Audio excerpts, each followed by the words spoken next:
빌립보서 2장 25절에서부터 30절까지입니다. 하나님의 일하심의 신비. 지난 시간에는 연단과 수고의 길이라는 제목으로 말씀을 공부했습니다. 예수님 안에서 부르심을 받은 모든 성도는 예수님을 닮아가는 성화의 삶을 추구하며 나가야 합니다. 성화의 삶이란 특별하거나 신비한 삶을 말하는 것이 아니라 성도들에게 허락된 삶 가운데 늘 하나님을 의식하며 살아가는 진실된 삶을 살아가는 것입니다. 내 삶이 하나님 앞에 있다는 사실을 인식하고 세상과 타협하지 않고 거룩한 믿음의 삶을 살아가는 것이 바로 성화의 삶을 추구하며 걸어가는 성도의 바른 자세인 것입니다. 물론 성화의 삶을 살아가는 길은 쉬운 길이 아닙니다. 많은 고난과 환난이 있고 많은 연단과 수고로움을 감내해야 하는 삶입니다. 때로는 예수님을 믿는 신앙 때문에 핍박과 조롱을 받아야 할 때도 있고 하나님의 말씀대로 살려다가 손해를 보고 억울한 일을 당해도 참아야 할 때도 있습니다. 이 길은 결코 육적인 성공과 번영과 축복을 보장하는 길이 아닙니다. 인간의 눈으로 볼 때 참으로 고독하고 외로운 길입니다. 지지리도 고생하는 길입니다. 그러나 하나님이 보실 때 이 성화로의 길이 너무나도 아름답고 존귀하고 영광스러운 길입니다. 왜냐하면 예수님의 생명의 값으로 하나님의 자녀로 삼은 우리의 모습이 존귀하고 영광스러운 예수님의 모습으로 닮아가는 과정이기 때문입니다. 사도 바울과 같은 위대한 사도만 이 길을 가는 것이 아니라 디모데와 에바브로디도와 같이 지극히 평범하고 때론 연약해 보이는 사람들도 이 길을 갔다는 사실을 우리는 명심하면서 우리도 그 길을 갈 수 있다는 용기를 가져야 합니다.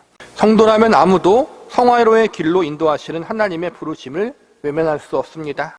하나님은 예외 없이 모든 하나님의 백성과 자녀들을 연단과 수고가 가득한 이 성화로의 길로 초대하고 이끌어 가고 계십니다. 저와 여러분의 모습을 예수님을 닮아가는 존재로 만드시기 위해서 우리를 성화로의 길로 부르시는 하나님의 초청에 기쁨과 감사함으로 응답할 수 있기를 바랍니다. 오늘은 하나님의 일하심의 신비라는 제목으로 말씀을 공부하고자 합니다. 성화의 삶과 길에 대한 가르침에서도 언급했지만 많은 사람들이 특별한 것에 집중하는 경향이 있습니다.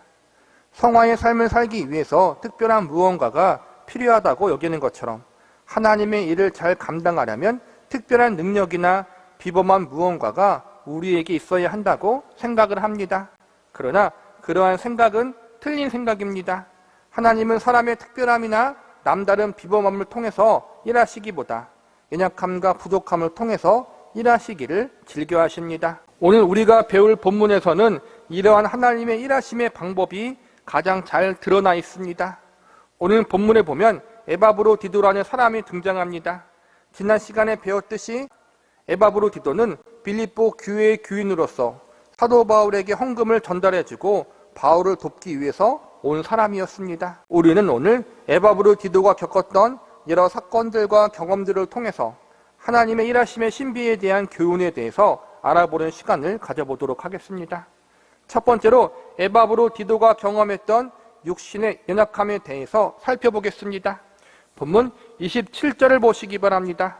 그가 병들어 죽게 되었으나 하나님이 그를 긍휼히 여기셨고 그뿐만 아니라 또 나를 긍휼히 여기사 내 근심 위에 근심을 면하게 하셨느니라. 여기서 보니까 에바브로디도가 중환병에 걸렸다고 이야기하고 있습니다.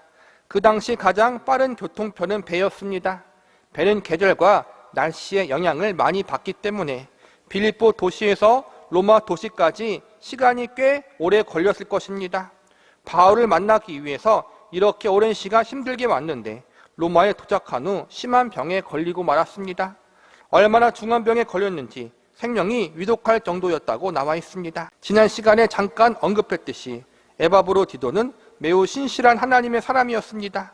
빌립보 교회를 대표해서 사도 바울을 돕기 위한 헌금을 맡길 정도로 교회의 신뢰를 받은 성도였습니다. 25절에 보니까 사도 바울도 에바브로디도를 형제요, 군사요, 사자라고 칭찬하고 있습니다. 본문 25절을 보시기 바랍니다.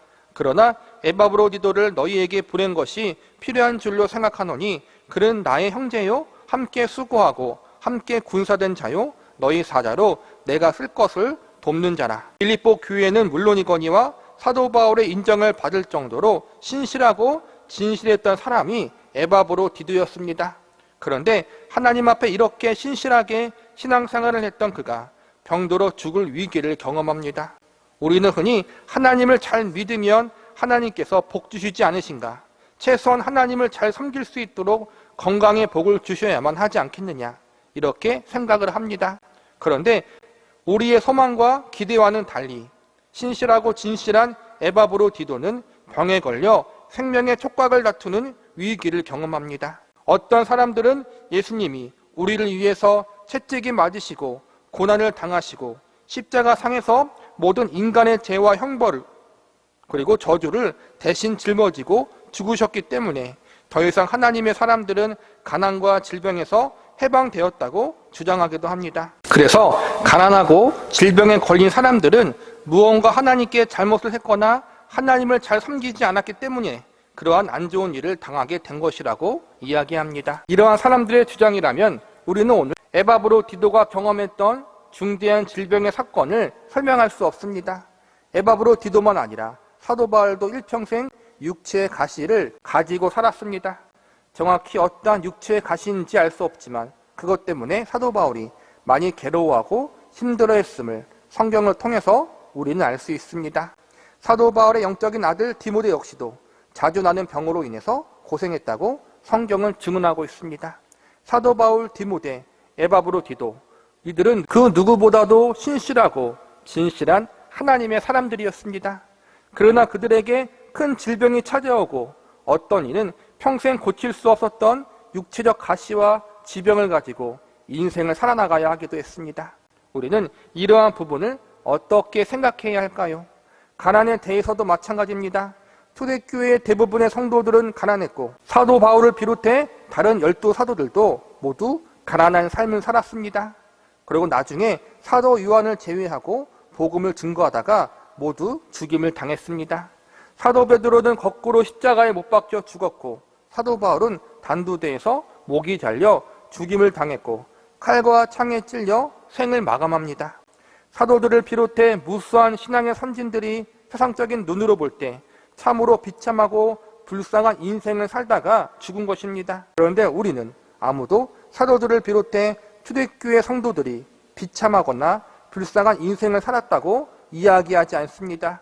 오히려 그들을 존경하고 우리가 본받고 따라야 할 신앙적 모범이라고 여기고 있습니다. 제가 이런 말을 하는 이유는 우리가 믿고 있는 기독교 신앙은 성공과 번영을 보장하고 있지 않다는 사실을 말씀드리기 위해서입니다. 성경은 결코 성도를 향하여 하나님이 물질적인 복과 건강의 복을 보장해 주시는 분이라고 가르치지 않습니다. 신실한 성도들도 세상에 살면서 사업을 하다가 실패할 수도 있고 직장 생활에서 승진을 잘하지 못할 수도 있습니다. 신실한 믿음의 가정에서 자란 자녀들이 좋은 대학을 가지 못할 수도 있고 좋은 직장에 취업하지 못할 수도 있습니다. 심지어 오늘 에바브로디도처럼 죽을 병에 걸려 사경을 헤맬 수도 있습니다. 이것이 우리가 살고 있는 현실이고 이 현실 속에서 우리가 신앙생활을 하고 있습니다. 중요한 것은 건강의 복을 받고 물질의 축복을 받아 누리는 것이 아니라 실패하고 넘어질 수 있는 이 현실 속에서 가난을 경험할 수도 있고 육체적인 질병을 안고 살아갈 수밖에 없는 우리의 인생 속에서 어떻게 하나님을 잘 섬기고 하나님의 백성과 자녀답게 믿음으로 인생을 사는가, 이것이 중요한 것입니다. 배우자와 자녀들의 아픔이 있고 사업장과 직장에서 여러 어려움의 문제를 경험하고 있는 이 현실 속에서 우리는 살아가고 있습니다. 물질의 어려움과 육체의 약함을 경험하고 있는 현재의 삶 속에서 어떻게 세상과 타협하지 않고 세속의 가치관을 따르지 않으며 거룩한 주의 백성다운 삶을 살아가기 위하여 힘쓰고 애쓰고 거룩한 몸부림을 치며 우리에게 허락되어진 삶을 살아내는 것이 우리에게 중요합니다. 우리가 알아야 할 것은 잘 안 되고 꼬이고 하나님 말씀에 순종하며 믿음으로 살려고 하는 우리들 앞에 수많은 장애물이 있는 이 현실 속에서 하나님은 그분의 백성과 자녀들을 통해서 일하시고 그분의 뜻을 이루어 나가고 계시다는 것입니다. 하나님의 백성들이 이 땅의 사람들보다 잘 되고 성공함을 통해서 하나님이 일하시는 경우는 많지 않습니다. 오히려 하나님은 잘 안 되고 실패를 경험하는 성도의 삶을 통해서, 성도의 연약함과 부족함을 통해서 일하시는 경우들이 훨씬 많이 있습니다. 우리가 몸담고 있는 이 세상은 아직 천국이 아닙니다. 아직 우리의 주님이신 예수님이 재림하지 않으셨습니다. 예수님의 재림하시기 전까지 세상은 더 악해질 것이고 마귀가 우는 사자와 같이 삼킬 자를 찾아 돌아다니는 것이 현실입니다. 그래서 고난이 있고 아픔이 있고 연약함이 있는 것입니다. 성공과 번영을 너무 좋아하지 마십시오. 물질과 건강의 축복이 성도가 반드시 받아야 할 하나님의 복이라는 생각을 버리십시오. 우리는 사도 바울과 디모데와 에바브로디도의 모습을 기억해야 합니다. 출애굽교회 성도들이 어떻게 살았는가, 우리의 신앙의 선진들이 어떻게 살아왔는가를 기억해야 합니다. 성도의 육적인 형통함을 통해서가 아니라 고난과 역경을 통해서 하나님은 일하셨습니다. 에바브로디도는 육체의 질병을 경험했습니다. 그래서 고통을 당했습니다. 그러나 하나님은 그의 육체의 연약함을 통해서 더 하나님을 의지하게 만들었고 주변 사람들 역시 더 간절히 하나님만 바라보게 하는 은혜의 기회로 삼으셨습니다.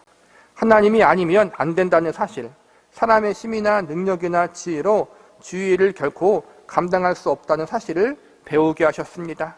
성도의 영적인 성숙과 성화는 결코 성공과 번영을 통해서 이루어지는 것이 아니라 고난과 연약함을 통해서 이루어진다는 사실을 명심하시기 바랍니다. 두 번째로 에바브로디도가 경험했던 마음의 근심에 대해서 살펴보겠습니다. 본문 26절을 보시기 바랍니다. 그가 너희 무리를 간절히 사모하고 자기가 병든 것을 너희가 들은 줄 알고 심히 근심한지라.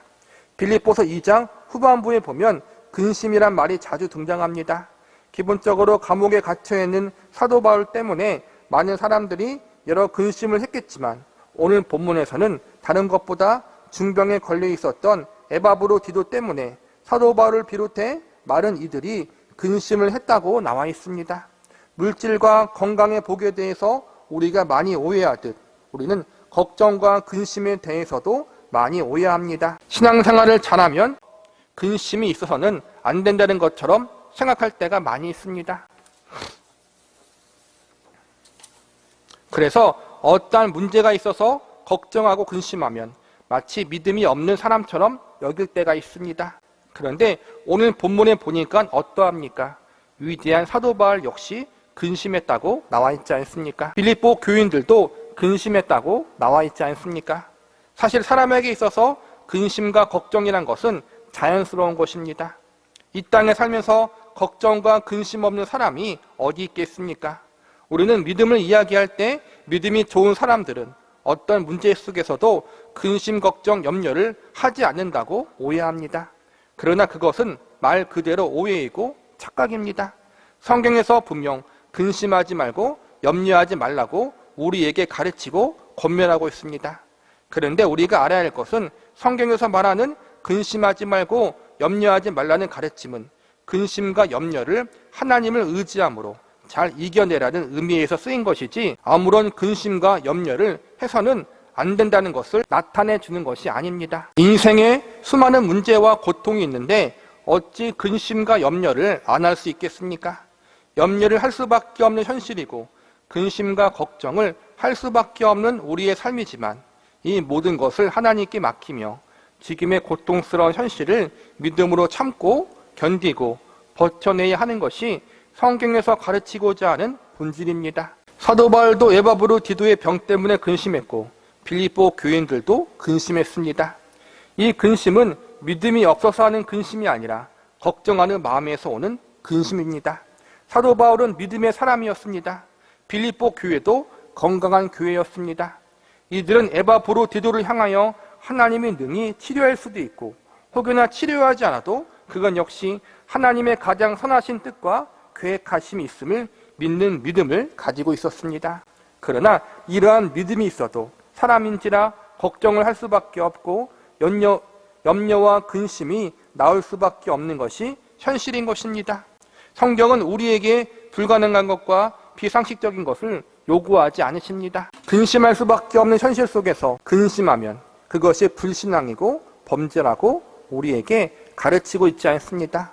오히려 근심할 수밖에 없는 오늘의 삶 속에서 하나님을 의지함으로 그분의 섭리와 일하심을 신뢰함으로 염려와 근심을 잘 이겨내고 견뎌내라고 가르치고 있습니다. 그래서 성도에게 있어서 근심은 하나님을 더 의지하고 바라보게 만드는 은혜의 통로가 될 수 있는 것입니다. 우리의 현실 속에서는 수많은 인생의 문제와 고통의 사건들이 있습니다. 그래서 아파하고 근심하며 밤잠을 설칠 수밖에 없는 것입니다. 그러나 근심할 수밖에 없기 때문에 하나님께 이 문제를 맡기기 위해서 기도하게 되고 근심이 있기 때문에 더 겸손히 하나님만 바라보게 되는 것입니다. 이것이 근심하지 말아라, 염려하지 말아라라는 성경 말씀 속에 담긴 의미이고 오늘 에바브로디도의 질병 사건을 통해서 배울 수 있는 교훈입니다. 오늘 말씀을 정리하자면 육체적인 연약함과 마음의 근심은 믿음이 부족하고 불량한 사람들에게 오는 저주와 징계가 아니라는 것입니다. 오히려 육체의 연약함과 마음의 근심에 대한 문제는 성도들이 하나님을 더욱 의지하고 바라보게 만드는 은혜의 기회와 통로가 될 수 있습니다. 그리고 실제로 하나님은 이러한 문제를 통해서 하나님의 백성들과 자녀들을 연단시키시고 훈련시키는 일을 진행합니다. 또한 하나님의 영광은 우리가 연약하고 부족할 때 더욱 크고 분명하게 드러납니다. 고린도전서 1장 26절부터 29절까지 보면 이렇게 가르치고 있습니다. 형제들아 너희의 부르심을 보라. 육체를 따라 지혜로운 자가 많지 아니하며 능한 자가 많지 아니하며 문벌 좋은 자가 많지 아니하도다. 그러나 하나님께서 세상에 미련한 것들을 택하사 지혜 있는 자들을 부끄럽게 하려 하시고 세상에 약한 것을 택하사 강한 것을 부끄럽게 하려 하시며 하나님께서 세상에 천한 것과 멸시 받는 것들과 없는 것들을 택하사 있는 것들을 폐하려 하시나니 이는 아무 육체도 하나님 앞에 자랑하지 못하게 하려 하십니다. 이 말씀이 무엇을 우리에게 알려주고 있습니까? 하나님께서는 사람의 학벌이나 혈통이나 능력이나 잘남을 보지 않으신다는 것입니다. 오히려 세상에 미련하고 연약한 자들을 일부러 택하사 세상에 지혜롭고 강한 자들을 부끄럽게 하신다고 나와 있습니다. 그리고 결국에는 하나님 앞에 아무도 자랑하지 못하게 하신다고 가르치고 있습니다. 우리도 이러한 부분들을 늘 조심해야 합니다. 성경은 분명 아무도 하나님 앞에 자랑하지 못하게 하시려고 일하시는데 우리는 우리의 잘남과 특별한 무언가를 드러내어 계속해서 자랑하려고 하는 잘못을 범합니다. 나는 다른 사람과 달라. 나는 그래도 저 사람보다 나은 사람이야. 착각하지 마십시오. 하나님 앞에서는 모든 사람들이 다 죄인 중에 괴수일 뿐입니다. 하나님이 우리를 택하사 그분의 백성으로 삼으시고 주의 일을 감당케 맡기신 것은 우리가 다른 이들보다 잘났거나 특별해서가 아니라 우리가 많은 사람들 중에 하나님의 영광을 드러내기에 가장 합당해 보이셨기 때문입니다. 우리가 잘나서 하나님의 영광을 드러내는 것이 아니라 우리가 못났기 때문에 하나님이 우리를 사용하신 것입니다. 이 못난 사람들을 들어 쓰시는 하나님이 얼마나 대단한 분이신가를 드러내기 위해서 우리를 하나님이 택하시고 부르신 것입니다. 하나님의 영광은 인간의 잘남을 통해서가 아니라 인간의 못남을 통해서 가장 잘 드러난다는 사실을 명심하시기 바랍니다. 내가 잘나서 했다는 말을 하지 못하도록 이 일은 하나님이 하셨다는 고백을 우리와 다른 사람들의 입술에서 나오게 하시기 위해서 저와 여러분같이 못나고 연약한 사람들을 택하시고 부르셨다는 사실을 기억하시기 바랍니다. 27절을 보시기 바랍니다. 그가 병들어 죽게 되었으나 하나님이 그를 긍휼히 여기셨고 그뿐만 아니라 또 나를 긍휼히 여기사 내 근심 위에 근심을 면하게 하셨느니라. 여기서 보니까 다행히 에바브로디도의 병이 나은 것처럼 보입니다. 그의 질병 사건을 통해서 사도 바울을 비롯해 많은 이들이 근심했지만 하나님은 이 일을 통해서 하나님의 긍휼을 경험케 하여 주셨고 병 나음을 통해서 많은 이들이 위로와 격려를 얻을 수 있도록 일하셨습니다. 결국 에바브로디도의 병은 자신을 비롯해 주변의 많은 사람들의 믿음의 성장과 성숙을 위한 축복의 통로로 쓰임받게 된 것입니다. 오늘 본문에서 하나님은 에바브로디도의 치유와 회복을 통하여 영광을 받으셨고 많은 이들에게 위로와 격려를 주셨습니다. 그러나 현실의 많은 경우 성도가 중한 병에 걸려 생명을 잃기도 합니다. 성도들이 병에 걸린 성도를 위해서 많은 기도를 하지만 끝내 숨을 거두는 경우도 우리의 주변에서 적지 않게 경험합니다. 때로는 불의한 사고를 당해서 갑작스럽게 죽음을 맞이하기도 합니다.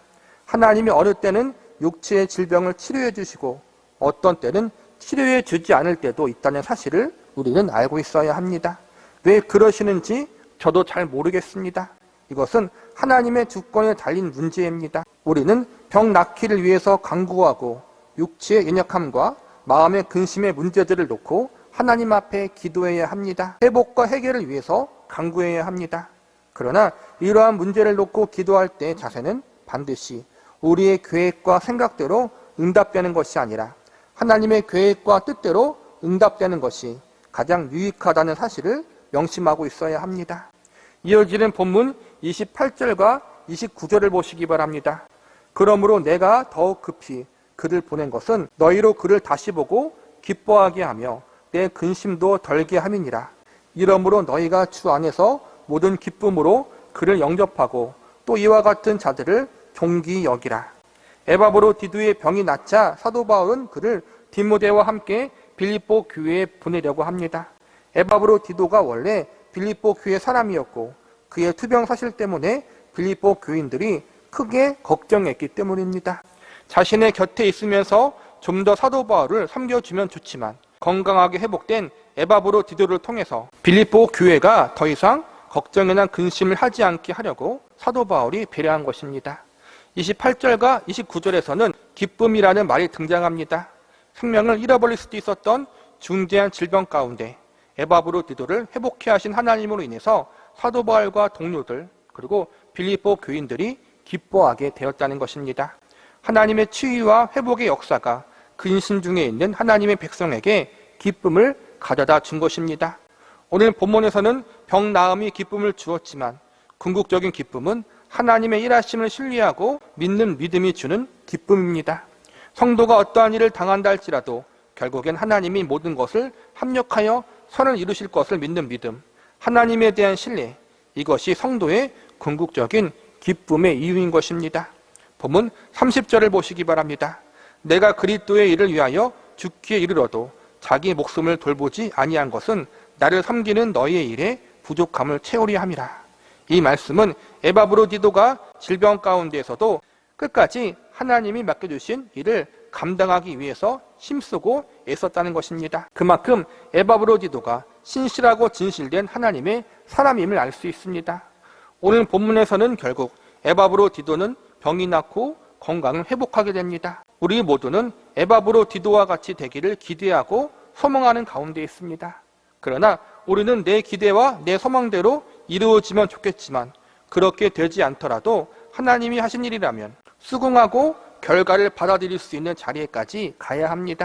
왜냐하면 하나님의 기대와 소원대로 응답되는 것이 가장 합당하고 우리에게 유익이 되기 때문입니다. 그래서 하나님은 성도의 병 나음을 통해서만이 아니라 병이 진행되고 심지어 생명을 떠나가는 일을 통해서도 그분의 영광을 드러내시고 하나님의 선하신 일을 이루어 나가십니다.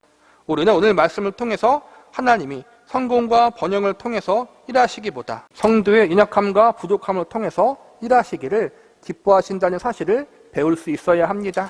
그러므로 우리의 부족함과 연약함은 낙심의 이유가 아니라 하나님이 나를 더욱 강하게 붙드시고 나를 통하여 그분의 영광을 드러내게 하시는 기회요 축복의 통로라는 사실을 명심할 수 있기를 바랍니다. 우리가 지금 어떠한 상황을 경험하고 있습니까? 에바브로디도와 같은 육신의 연약함을 경험하고 있습니까? 해결되지 않는 수많은 인생의 문제로 인해서 근심하고 계십니까? 너무 두려워하지 마시기 바랍니다. 하나님은 그 상황과 환경 속에서 지금도 일하고 계십니다. 그리고 우리가 경험한 이 모든 어려움 상황과 환경과 불리한 여건 속에서도 우리를 더욱 성숙시켜 주시고 우리가 하나님의 은혜가 아니면 안 된다는 고백을 하는 자리로 이끌어 주실 것입니다. 모든 것이 하나님의 은혜라는 사실을 인정하고 그 하나님을 절대적으로 신뢰하고 의지하는 성숙의 자리로 저와 여러분을 서게 하여 주실 것입니다. 이 하나님의 일하심을 소망하며 끝까지 믿음으로 인내하고 우리에게 주어진 삶을 믿음으로 살아내실 수 있는 은혜가 저와 여러분에게 있기를 기도합니다.